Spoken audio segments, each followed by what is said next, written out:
Olá, tudo bem? Hoje eu estou aí trazendo mais uma pílula, né? Algumas pessoas têm me pedido para falar de alguns temas e eu vou, na medida do possível, eu vou falando, né?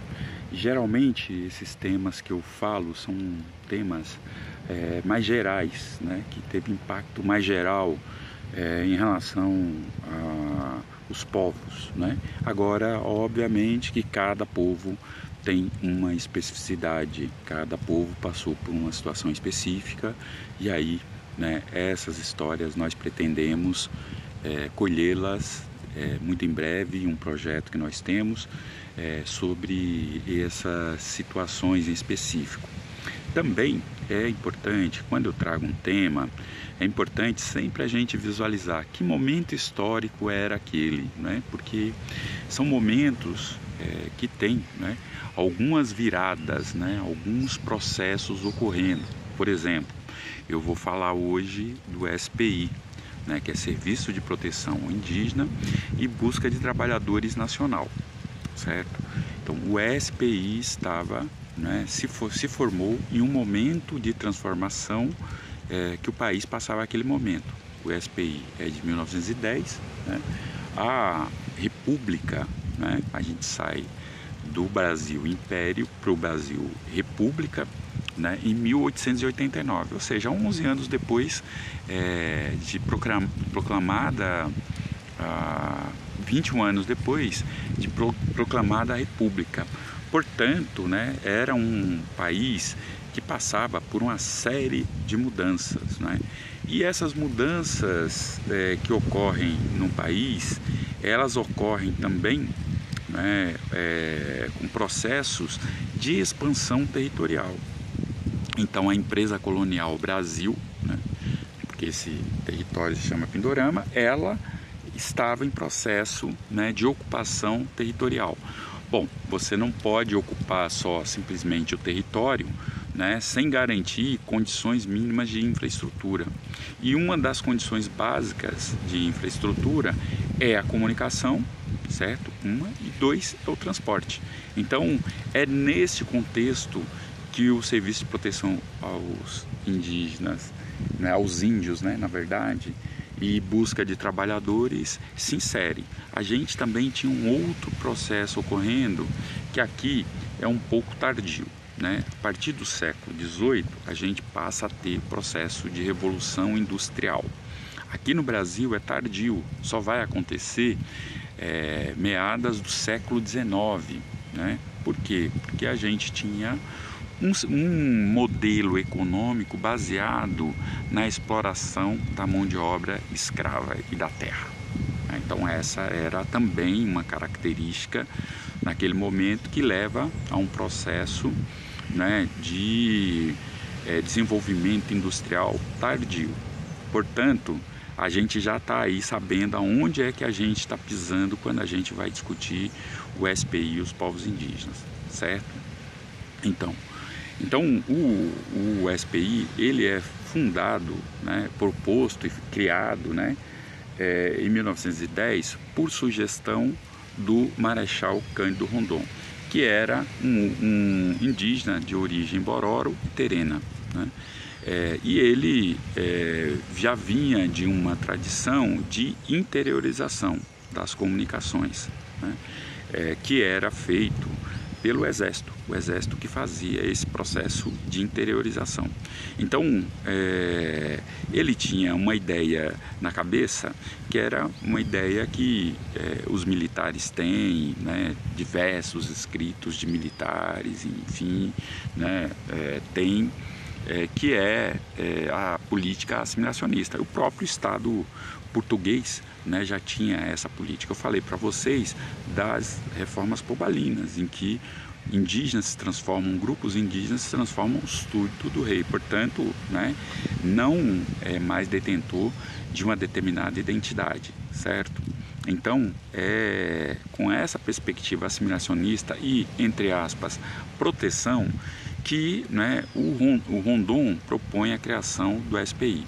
Mas vejam só, tinha um primeiro nome, que é o Serviço de Proteção Indígena e Busca de Trabalhadores, né, Nacional. Então isso tem a ver com o quê? Com esse processo expansionista do Estado naquele momento. Então a busca dos trabalhadores era para o quê? Para trabalhar, né, na instalação dos telégrafos e ao mesmo tempo na estrada de ferro. Então eram, ali naquele momento, os trabalhadores que não fossem militares, né, eles eram convocados a trabalhar, né, de forma voluntária. Isso quer dizer sem nenhum pagamento. Bom, então daí qual é a relação que tem com os povos indígenas?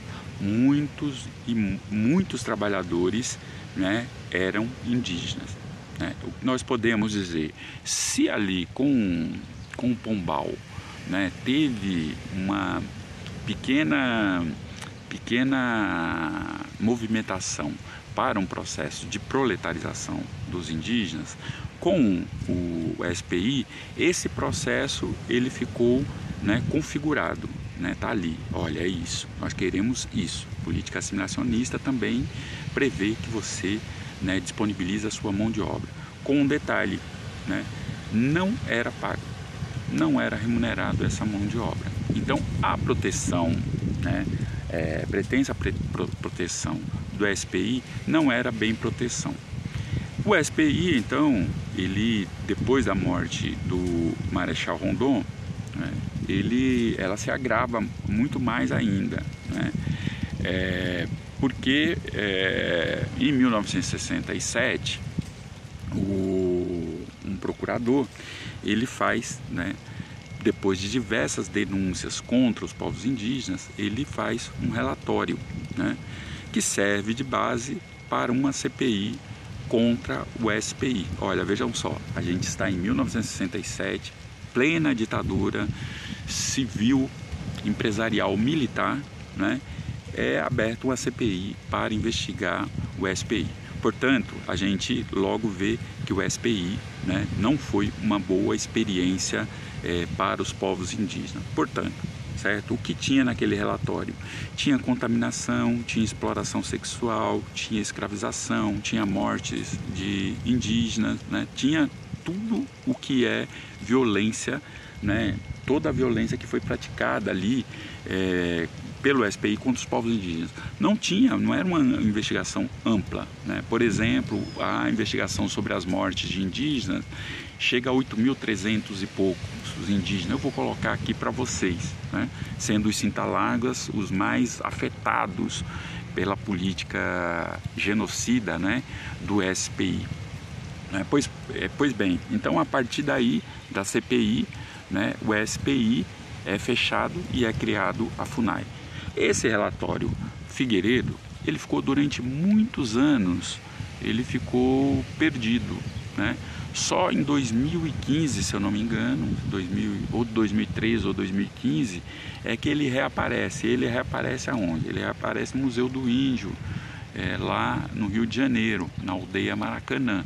Foi achado o relatório, né, pelos indígenas que estão na aldeia Maracanã, entregue, né, a uma pessoa que participava da comissão que investigava os crimes da ditadura, né, e foi, né, utilizado enquanto argumento para que os povos indígenas entrassem na Comissão da Verdade, né, fosse considerado e efetivamente aceitos na Comissão da Verdade, né? E hoje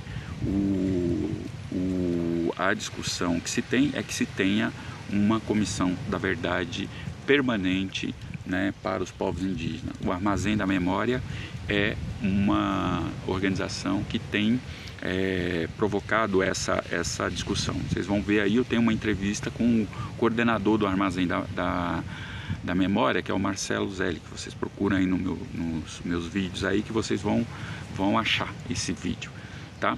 Então é isso, a SPI, né, teve esse papel, né?